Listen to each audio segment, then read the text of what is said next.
কে peer বুঝে কে peer বুঝে না, এর জন্য সংস্কার আটকে থাকবে না। মাফিয়া তন্ত্র, গডফাদার তন্ত্র, স্বৈরতন্ত্র, পরিবারতন্ত্র, এই সব কিছুকে বাংলাদেশ থেকে উচ্ছেদ করতে হবে। ইয়া পোস্টা সংগ্রাম, ইনকিলাব ইনকিলাব, মুজিববাদ মুজিববাদ। পর্যটন শিল্পের জন্য কক্সবাজার বিখ্যাত, কিন্তু এই পর্যটন শিল্পকে আমরা যথাযথ মর্যাদা দিতে পারি নাই। কক্সবাজারের মানুষকে সাথে নিয়ে এই পর্যটন শিল্প গড়ে তুলতে পারি নাই। পর্যটন শিল্পের নামে এখানে লুটপাট উচ্ছেদ হয়েছে। আমরা চাই পরিবেশ বান্ধব পর্যটন শিল্প গড়ে তুলতে হবে, যেখানে কক্সবাজারের মানুষের হক এবং অধিকার নিশ্চিত করতে হবে। আমরা জানি রোহিঙ্গা ইস্যু দীর্ঘদিন ধরে বাংলাদেশে একটি সমস্যা হিসেবে বিবেচিত হয়ে রয়েছে। রোহিঙ্গা জনগোষ্ঠীর প্রতি আমাদের দরদ রয়েছে, কিন্তু তার সমাধান এটা না যে বছরের পর বছর বাংলাদেশ তাদের দায়িত্ব নেবে। রোহিঙ্গাদের দায়িত্ব নিতে গিয়ে আমাদের কক্সবাজারের মানুষের প্রতি আমরা বেইনসাফি করছি কিনা সেদিকেও আমাদের খেয়াল রাখতে হবে।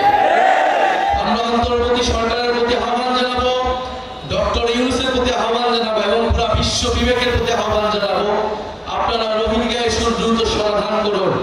রোহিঙ্গাদের তাদের যেটা দেশ, তাদের যে রাষ্ট্র, সেইখানে তাদেরকে সম্মানের সহিত অধিকারের সহিত পৌঁছানোর ব্যবস্থা করুন। বিভিন্ন জায়গায় নারায়ণগঞ্জে যেমন গডফাদার ছিল, কক্সবাজারে গডফাদার ছিল। শেখ হাসিনার গডফাদার, তার আন্ডারে এরকম ছোট ছোট গডফাদার পুরো বাংলাদেশ জুড়ে ছিল।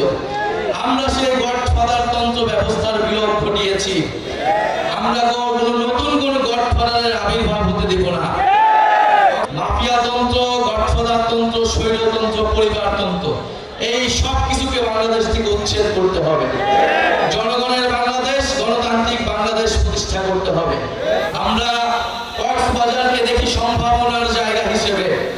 হাসনাত আব্দুল্লাহ বলেছেন, বাংলাদেশের ভবিষ্যৎ, বাংলাদেশের সম্ভাবনা হচ্ছে এই বঙ্গোপসাগরে। আমাদেরকে সমুদ্র শক্তি, নৌ শক্তিতে শক্তিশালী হতে হবে। ফলে তার জন্য কক্সবাজারকে আমাদের শক্তিশালী ঘাঁটি হিসেবে প্রতিষ্ঠা করতে হবে।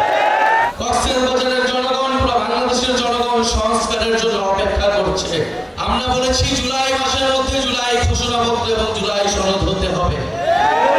কে পিয়ার বুঝে কে পিয়ার বুঝে না, এর জন্য সংস্কার আটকে থাকবে না।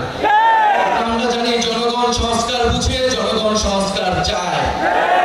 ফলে অবশ্যই উচ্চকক্ষে পিয়ার হতে হবে।